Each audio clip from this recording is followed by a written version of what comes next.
The Atari 2600 was a very revolutionary system back in the 1970s with a very large library of games, but a very similar system back in the 1990s, preferably 1996, had a very impact like the Atari 2600, and that was the Nintendo 64.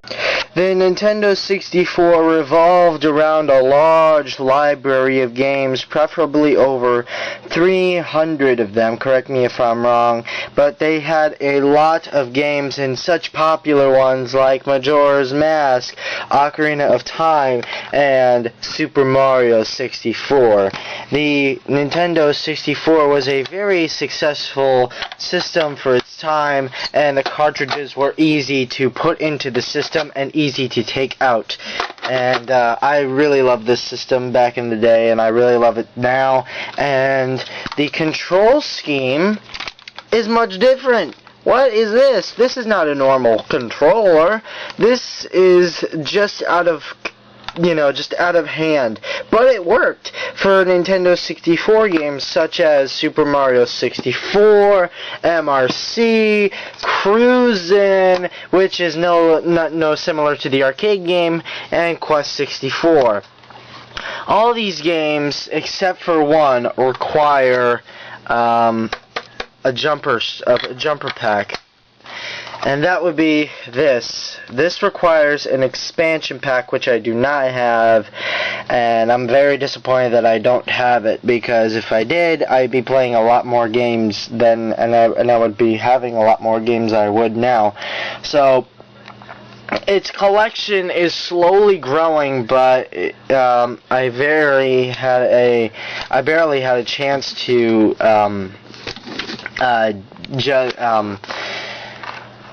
get enough money to get enough cartridges. Right now I'm thinking about saving money as a New Year's resolution to get more cartridges for Nintendo 64, Atari 2600, maybe get some accessories from the Atari 2600, and maybe get some more consoles to do reviews, and maybe some more games for... Oh, that's next week's review.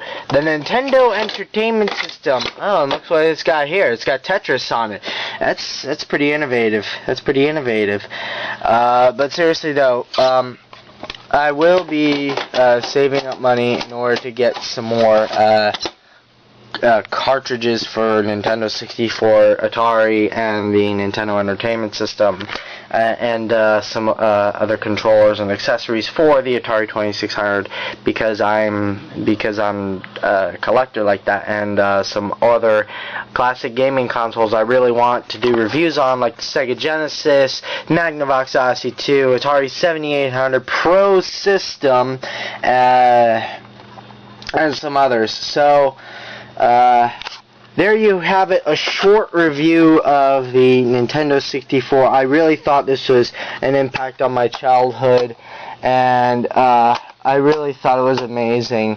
So there you have it. There's my review on the Nintendo 64. There's the collection of Nintendo 64 cartridges, all with Zelda being at the top.